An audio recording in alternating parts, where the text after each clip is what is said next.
Hello and welcome back. You're tuned into Revision Hub with Jazzy Jane. I am back with another video, and in this video we'll be looking at crime and deviance, which is an AQA Sociology topic. So if you guys are ready to go, press the thumbs up icon right away. So before we get ready to go, let's do a quick recap. So last video we looked at the labeling theory, as well as we looked at various different other concepts such as Cohen's modern rocker theory, Jock Young, as well as we looked at real case studies where we can see moral panic within the 21st century. So before we continue, on paper or flashcards, quickly jot down what you remember from my previous video. Obviously you will only know this if you revised, rested, tested and repeated yourself. So please go off and do this. Pause this video and do this right now before you go on to learn the next section. I think it is very important for you to know these theories before, so that you can build on the knowledge and you can link different concepts when you look at this video. So please pause and have a go at this. So, labeling theory number 7. So, we are again going to continue with the labeling theory. So, labeling theory number 7. So, Chablis looked at two American delinquent gangs who belonged to the same city. The first gangs were saints, whilst the second gangs were known as the Roughnecks. The saints belonged to middle-class, reputable families, whilst the Roughnecks, as you can probably assume, the Roughnecks belonged to a working-class background. So, both the saints and the Roughnecks, they committed small crimes such as vandalism and drinking and various other criminal activities that they committed as well.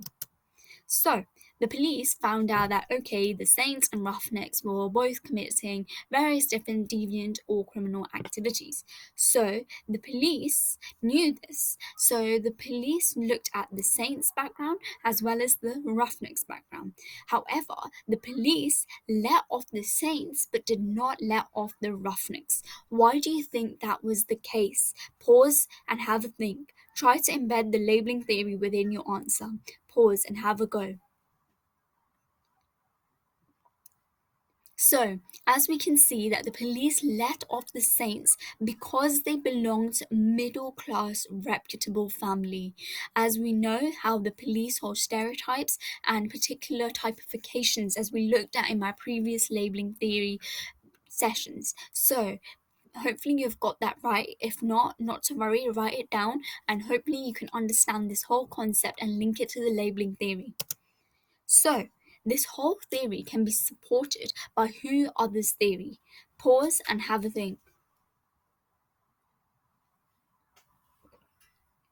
So we looked at this theory. I want you to write your answers that you just discussed or you had an individual think about in the comment section, and you can tell me and then I will tell you if that theory is correct or not.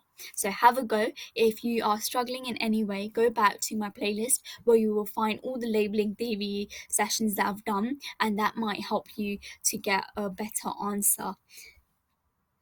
So again, the labeling theorists, we know them, right? And now we're going to look at the effect of the labeling theorists. Traditionally, labeling theorists believed that if a person is labeled, it will lead to deviant amplification, self-fulfillment prophecy, and as a result of that, more criminal or deviant activities will be taking place. So what happens is that it's believed that if I label someone, it will lead them to A, cause deviant amplification, or B, it will cause them to adopt the self-fulfillment prophecy, which that person assumed wrong, but actually they're not that criminal or deviant activity person. So what happens is they self-fulfill that, what they say they actually become. And as a result of such labels, it results into more crime, which is very, very bad for society and can have very, very negative effects on a person as well as society as a whole. So, we've got John B., who is a sociologist. John B. criticizes this view and argues that labeling has a positive effect only if the following is applied. So, he criticizes this above theory, saying that no, you're wrong, labeling theorists. Labels do not always have a negative effect, it also has a positive effect, only if these two things are adopted. Number one is the disintegrative shaming. So, if we take part in something known as disintegrative shaming, which is like the traditional labeling theorists, as they believe that, okay, so if a person has committed a criminal or deviant activity, they'll be labeled negatively, they will be excluded from society, they'll be treated badly, negative effect, as a result, more crime. So, that's what he says that the traditional theorists believe. He goes, no, we should say no to the disintegrative shaming, and we should say yes to reintegrative shaming. Reintegrative shaming has a positive effect, so this type of labeling has a positive effect. Reintegrative shaming is simply that if I have done a bad thing, okay, I am not labeled as a bad person, but rather you label the act or the criminal activity that the individual has done as bad as opposed to myself. As a result, I personally will be able to forgive myself, get back into society, and make the society a better place to live in. As a result, obviously, crime will reduce. So, John B. looks at the effect. So, if you have an exam style question on the effect of the labeling theorist or something along the lines about effects and labels, then you can use John B. as a whole criticism which you can add in. So, labeling theory, good and bad. So, we'll be looking here at the criticisms, positive and negative. Obviously, it's very important for you to add criticisms within your answers because criticisms help you to gain more marks and helps you to fulfill the paragraph category. Okay, so Lee and Young are left realists. We'll be looking at left realists in my next few videos. Left realists argue that the labeling theorists only look at the social construction of crime. They do not look at wider reasons on who commits the crime, who is the person, and stuff like that. So that's a whole criticism to the labeling theory. Labeling theory is also criticized by the Marxists because the Marxists argue why crime is socially constructed. So why crime and deviance is socially constructed, as labeling theory really hints to. So Marxists really criticize that. Also, the labeling theory, it's believed by many other sociologists that it's too deterministic, it's too sure that these factors are actually the main cause of it, when in reality it may be something totally different. However, as we know, criticisms can be positive and negative. Let's look at the positives. So it says, you know what, this labeling theory is really good because they look at the effect of the labeling theories. So they are those individuals who just do not look at the cause, but look at the effect as well. Okay, they also look at the how things have occurred. They just do not just say it and just, okay, that's it. They look at how, they really investigate within that. So this can be used as a positive criticism. Another criticism could be that they actually get involved within the research, so they get a more valid picture.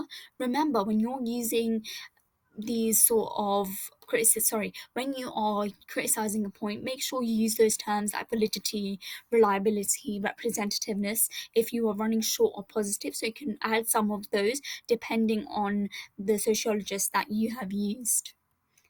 So what we've learned, so hopefully we've learned about the various different labeling theorists. And next video, I will not be looking at the subcultural theories, but rather I will be looking at another topic within crime and deviance. Okay. Oh, spelling is wrong. Sorry about that. Okay, so next time we meet, we'll be looking at another topic of crime and deviance. So I've changed my plan there. So we're going to look at another topic of crime and deviance. So please, till then, revise, rest, test and repeat yourself on the content that we've looked at in this video as well as all other videos. Because remember, the exam is not about only one topic. You've got all other topics like family, households, education and various other topics. So please keep those going. And again, again, I know some of you struggle with revision. I've also made another video on revision techniques, how you should revise, how you should revise in a way in which you will get an A star. So please go off, have a look at what I've got on my Revision Hub Jazzy J channel that will help you within your education. And again, I'm on Instagram, so please scan the name tag. You can follow me there. If I have enough followers, hopefully I'll be able to do live sessions and more interactive stuff, which I'm not able to do on YouTube. So please scan the name tag, follow me, and then this will help you within your education to get a better grade, as well as it will help you to learn better. And again, please, if you think that the work I'm doing is good, you are understanding, please press the thumbs up icon, like my videos below, and subscribe. If there's a small smiley section somewhere that will be popping up on the screen, please take a few minutes to subscribe to that, and by you subscribing, it will encourage me to make more videos and make free notes, which is very important. So this prevents you from struggling within textbooks and finding those notes. When I've here in Revision Hub Jazzy J, I've really taken my time and effort to summarize all of those notes. So please subscribe to my channel and comment if you have any question. If you want to answer some of my questions I've thrown within this video, please comment. I will get back to you as soon as possible. And please press the bell icon to never miss my video. Thank you so much for tuning in into Revision Hub with Jazzy J.